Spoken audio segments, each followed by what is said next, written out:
Hello दोस्तों, स्वागत है आपका अपने चैनल बिंदास हिस्ट्री में।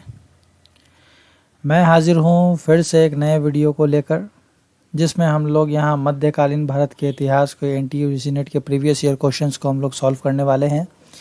इससे पहले हम लोगों ने प्राचीन भारत के इतिहास के प्रीवियस ईयर क्वेश्चन जो कि यूजीसी नेट ने पूछे हैं, उनकी अलग से प्लेलिस्ट तैयार कर रखी है। यदि आप लोगों ने नहीं देखा है तो पहले जाकर उन प्लेलिस्ट को देख लें। चूँकि previous year question UGC net के एग्ज़ाम में बहुत ही अहम महत्वपूर्ण भूमिका निभाता है, और जितने भी लोग नए हैं उन्हें भी प्रीवियस ईयर क्वेश्चन को ज़रूर देखना चाहिए, क्योंकि उसके बाद ही उन्हें यह ज्ञान हो पाता है कि आखिर एनटीयू यूजीसी नेट आपसे किस तरह के क्वेश्चंस को पूछती है, उसका डेप्थ क्या होता है, किस टॉपिक से सवाल पूछ रही है।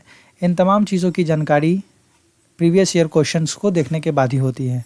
उसके अलावा बहुत सारे क्वेश्चंस ऐसे भी होते हैं जो कि डायरेक्टली और इनडायरेक्टली भी रिपीट होते हैं। तो प्राचीन भारत के तो कई प्लेलिस्ट बना चुका हूं मैं। ये मध्यकालीन इतिहास का चल रहा है, जिसमें कि प्रीवियस ईयर क्वेश्चन दिसंबर 2012 के हैं। ठीक है, ये प्रीवियस ईयर क्वेश्चन हैं जो कि दिसंबर 2012 के हैं, और ये इसका पार्ट 1 है। ठीक है ना, ये कौन सा है? पार्ट 1। इसका पार्ट 2 भी आएगा। ठीक है, तो आइए समय को ना बर्बाद करते हुए चलते हैं आज के पहले सवाल की तरफ। हमारा आज का पहला सवाल है, विजयनगर राज्य ने आर्द्र आनुवांशिकता को, ठीक है, विजयनगर राज्य ने आर्द्र आनुवांशिकता को प्रदर्शित किया, इस विचार को किसने अभिव्यक्त किया? तो ये कथन किसका है?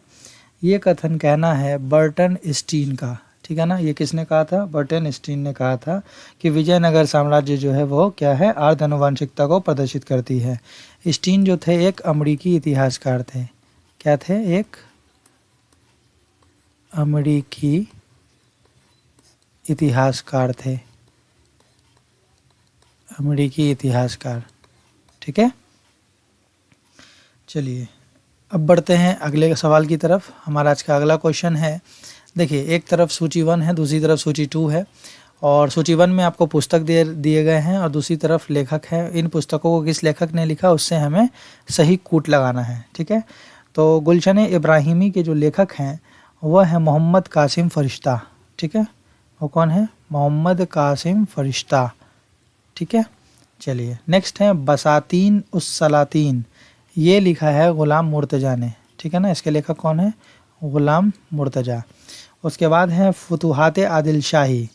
फुतूहात आदिल शाही के जो लेखक है वो है फुजूनी अस्तराबादी। कौन है? फुजूनी अस्तराबादी।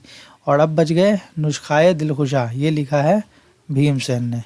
ठीक है, तो इस मिलान के हिसाब से सही कूट तक हम लोग पहुँचेंगे, तो हमारा सही कूट होगा ऑप्शन नंबर डी।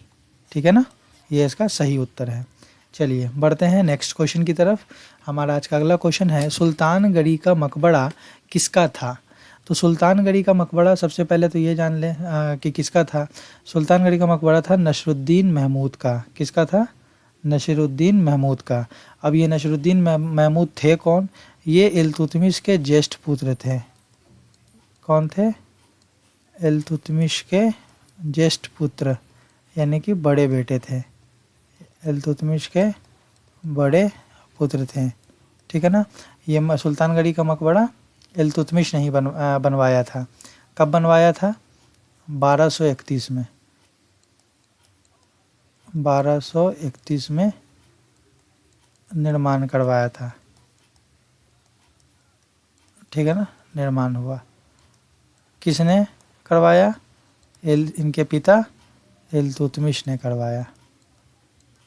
ठीक है, और इल्तुतमिश की ही बेटी थी कौन?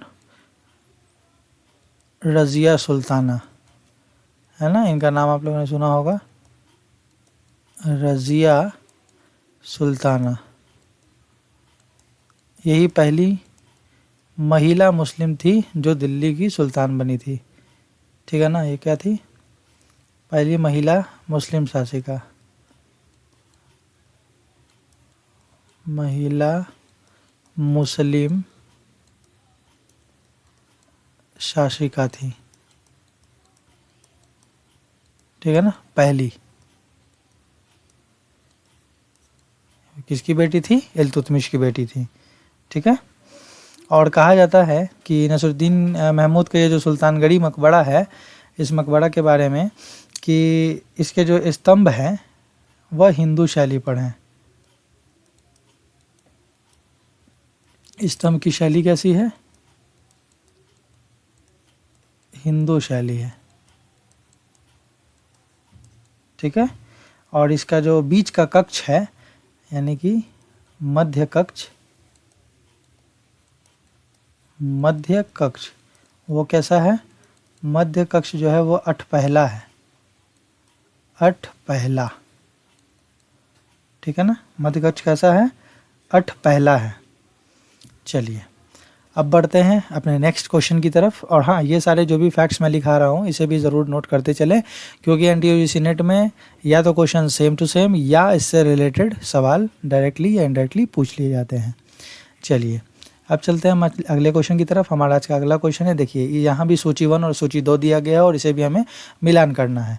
एक तरफ सूफी शब्दावली दी गई है और दूसरी तरफ उस शब्दावली का अर्थ दिया गया है। ठीक है, तो आइए मिलान करें। फुतू, फुतू का मतलब होता है बिना मांगा हुआ दान। क्या होता है? बिना मांगा हुआ दान। उसके बाद है खानका। खानका क्या होता है? खानका जो है ये सूफ़ी खानका है। ठीक है ना, खानका का संबंध है सूफ़ी खानका। उसके बाद है बरकत। बरकत क्या होता है? बरकत होता है एक सूफ़ी की आध्यात्मिक पवित्रता। ठीक है ना, बरकत क्या होता है? एक सूफ़ी की आध्यात्मिक पवित्रता। ठीक है। और मलफूज का अर्थ होता है सूफ़ी संत का वार्तालाप। ठीक है, तो इस मिलान के हिसाब से सही कूट तक अगर हम लोग पहुँचे तो आसानी से पहुँच सकते हैं, जो कि हमें दिखाई दे रहा है ऑप्शन नंबर बी में। तो इस कूट का सही उत्तर होगा ऑप्शन नंबर बी। हमने सही कूट लगा लिया है। चलिए अब बढ़ते हैं अगले क्वेश्चन की तरफ। हमारा आज का अगला क्वेश्चन है, वली और अमीर के पदों को किसने पृथक किया? ठीक है, तो पहले जो वली और अमीर जो होते थे वो एक ही होते थे। ठीक है ना, दोनों का काम एक ही आदमी देखते थे। लेकिन वली और अमीर के पद को मोहम्मद बिन तुगलक ने अलग किया था। क्या किया था? मोहम्मद बिन तुगलक ने अलग किया था। आखिर ऐसा करने की ज़रूरत क्यों पड़ी? क्योंकि वह अपने जितने भी अमीर होते थे इस समय, अमीर और अमीरों और इनके जो भी अफसर लोग होते थे, अमीरों तथा अफसरों को वफादार बनाने के लिए, है ना, किसके लिए किया था? अफसरों को या अफसरों की वफादारी के लिए, वफादारी के लिए। ठीक है, वफादारी के लिए। और पुराने अफसरों को क्या किया इसने? जितने भी पुराने अफसर थे उन्हें निकाल दिया। पुराने अफसरों को निकाल दिया। पुराने अफसरों को निकाल दिया। ठीक है, और इसने नस्ल और वर्ग विभेद को नोट किया। ठीक है, नस्ल और वर्ग विभेद। ठीक है ना, नस्ल और वर्ग विभेद को समाप्त किया इसने, समाप्त किया। ठीक है, नस्ल और वर्ग विभेद को क्या किया इसने? समाप्त किया। उसके बाद क्या किया? योग्यता के आधार पर अधिकारियों की नियुक्ति की। योग्यता के आधार पर अधिकारियों की नियुक्ति, अधिकारियों की नियुक्ति की। ठीक है ना, तो इतने सारे काम इसने किए। चलिए अब चलते हैं हम अपने नेक्स्ट क्वेश्चन की तरफ। हाँ, ये सारे काम किसने किए? ये सारे काम मोहम्मद बिन तुगलक ने किए। मोहम्मद बिन तुगलक। ठीक है ना, मोहम्मद बिन तुगलक ने किए ये सारे काम।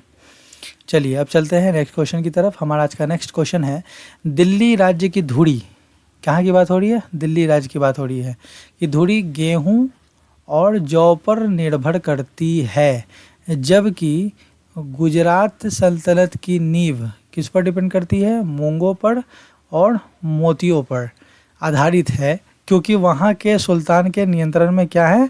84 बंदरगाह। क्या है? 84 बंदरगाह। मीराते सिकंदरी के लेखक के अनुसार यह टिप्पणी किसके द्वारा की गई है? ठीक है। तो यह टिप्पणी जो की गई है ये की गई है सिकंदर लोदी के द्वारा। सिकंदर लोदी जो है ये लोदी वंश के शासक हैं, लोदी वंश के शासक हैं, ठीक है। लोदी वंश के संस्थापक कौन है?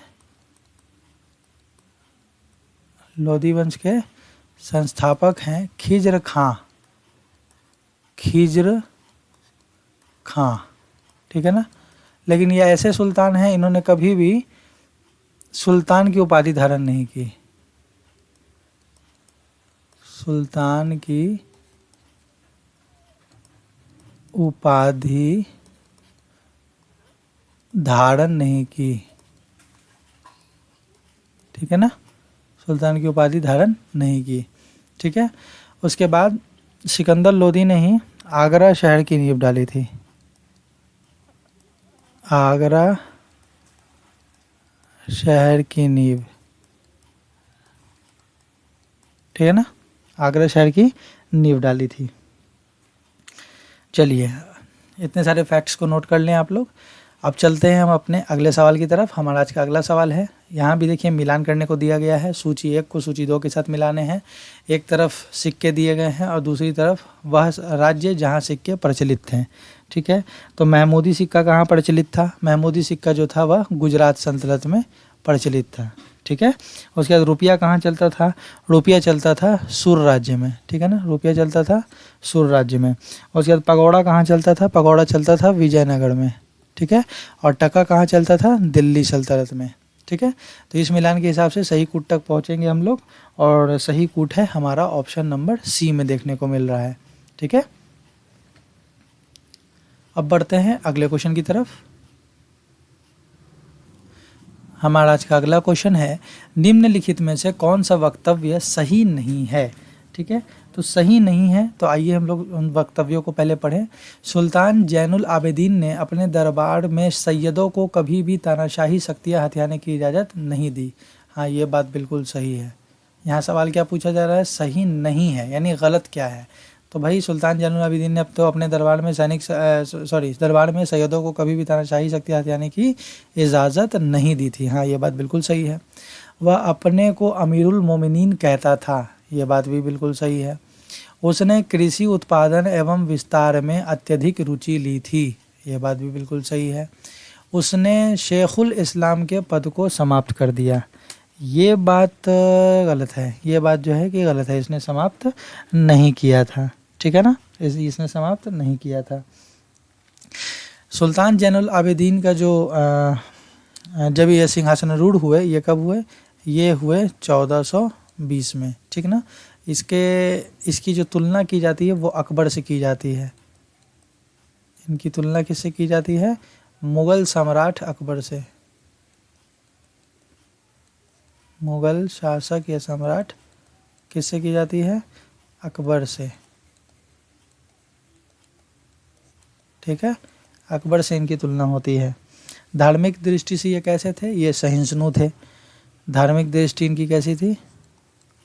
सहिष्णु थे।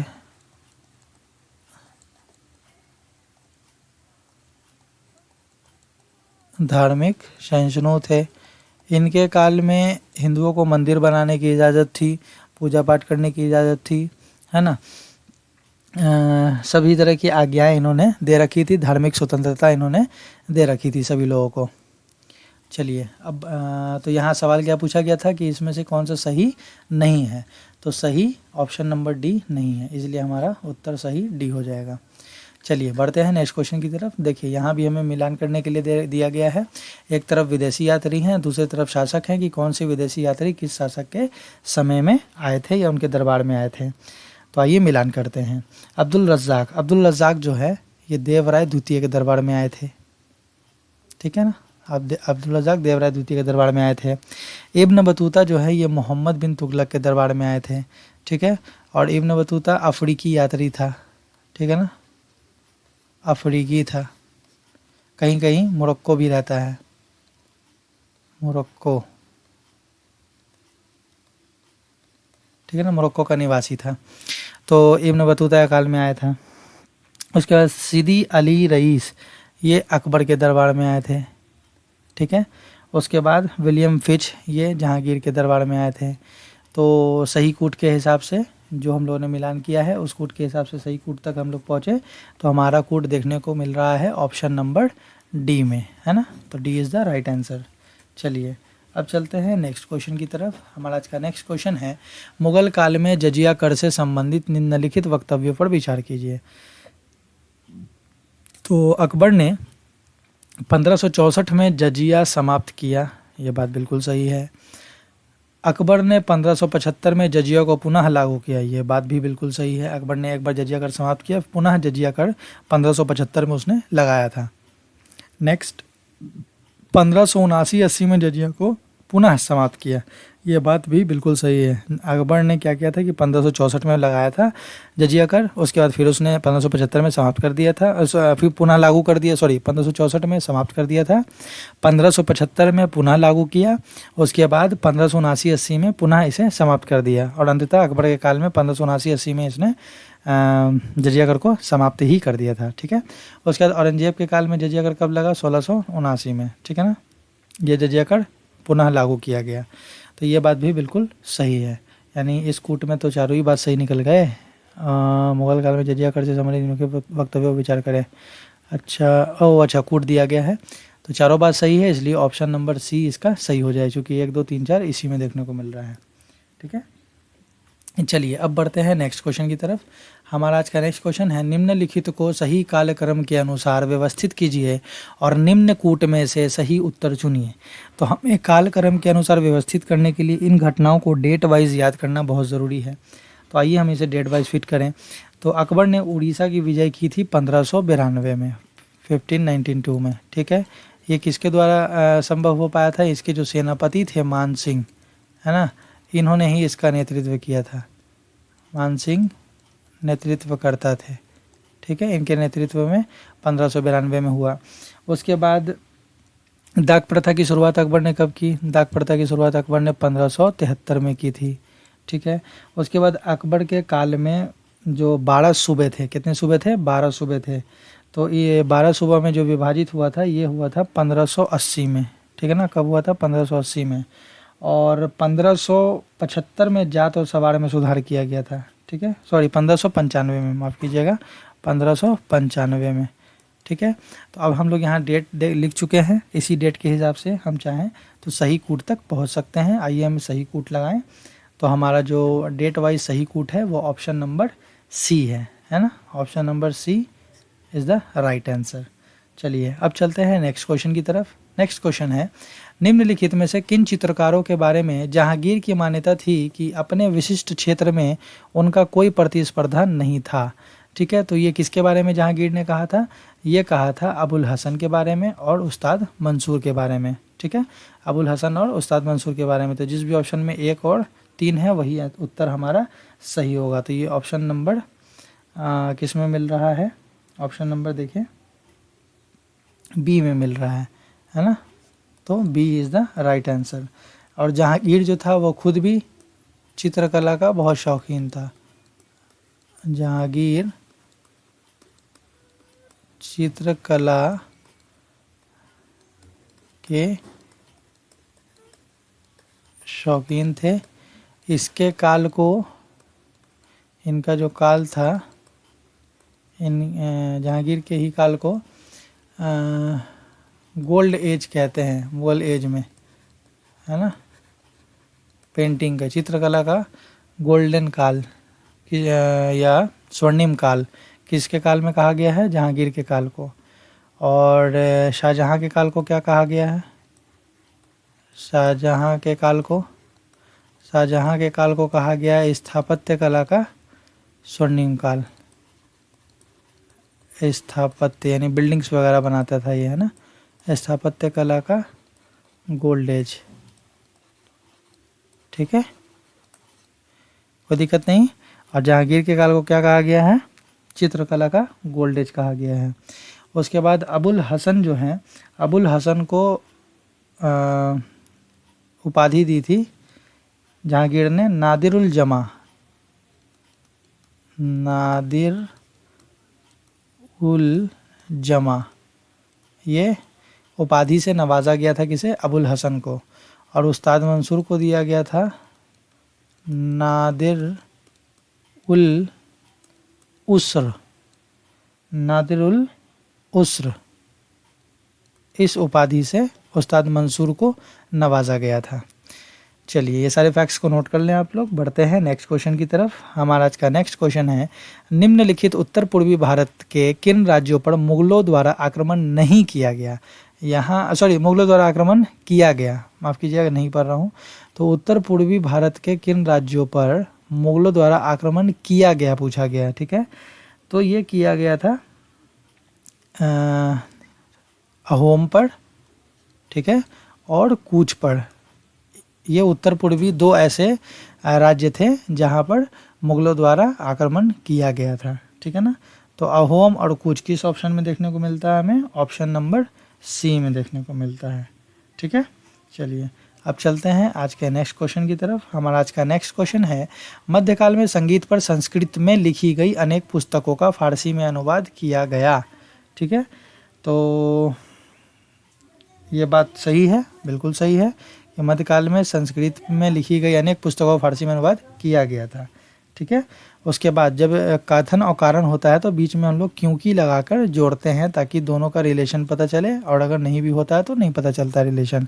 क्योंकि आरंभिक चिश्ती सूफी संत संगीत सभाओं जिन्हें समा कहा गया के शौकीन थे, यह बात भी बिल्कुल सही है, लेकिन दोनों का आपस में कोई रिलेशन नहीं है, इसलिए इसका उत्तर होगा ऑप्शन नंबर बी। ए और आर दोनों सही है, लेकिन आर की सही व्याख्या ए नहीं है ना, आर की ए सही व्याख्या नहीं है।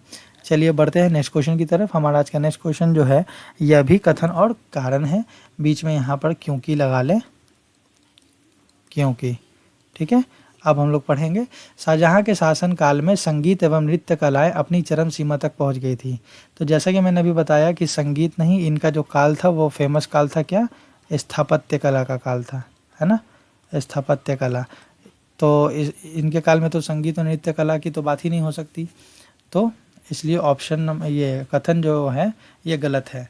अब पढ़ते हैं, क्योंकि वह कलाओं एवं साहित्य का संरक्षक था। हाँ, ये बात सही है कि वह कला और साहित्य का संरक्षक था। तो हमारा यहाँ ऑप्शन नंबर ए गलत है और आर सही है। तो देखते हैं ये ऑप्शन किस में दिया गया है। ये ऑप्शन हमें डी में देखने को मिल रहा है कि ए असत्य है और आर सही है। चलिए अब बढ़ते हैं नेक्स्ट क्वेश्चन की तरफ। हमारा आज का नेक्स्ट क्वेश्चन ही ये हमारा आखिरी क्वेश्चन है आज के सेशन का। तो यहाँ पर हमें एक तरफ पुस्तक दी गई है और दूसरी तरफ उसके लेखक दिए गए हैं, और हमें इस पुस्तक को लेखक तक सही मिलान करना है। तो अर्ली मुगल पेंटिंग के जो लेखक हैं वो हैं मिलो क्विलैंड बीज। अर्ली मुगल पेंटिंग के लेखक कौन है? मिलो क्विलैंड बीज, ठीक है। उसके बाद हैं ए हिस्ट्री ऑफ सल्तनत आर्किटेक्चर, इसके लेखक हैं आर नाथ। कौन है? आर नाथ, ठीक है। उसके बाद Mughal painters and their workers, इसको लिखा है सोमनाथ वर्मा जी ने। और उसके बाद Mughal architecture and outline of its history and development, इसके लेखक है एबा कोच। तो जिस तरह से हम लोगों ने मिलान किया है, इस मिलान के हिसाब से हमें सही कूट तक पहुंचने में मदद मिलेगी, और इसका सही कूट जो है वो ऑप्शन नंबर हमें ए देखने को मिल रहा है मिलान के हिसाब से। तो A is the right answer for this question. तो आप लोगों को ये सेशन कैसा लगा? उम्मीद करता हूँ कि आप लोगों को ये सेशन पसंद आ रहे होंगे और इसका लाभ उठाएं आप लोग। मिलते हैं इसी तरह के अगले वीडियो में, तब तक के लिए धन्यवाद, थैंक यू।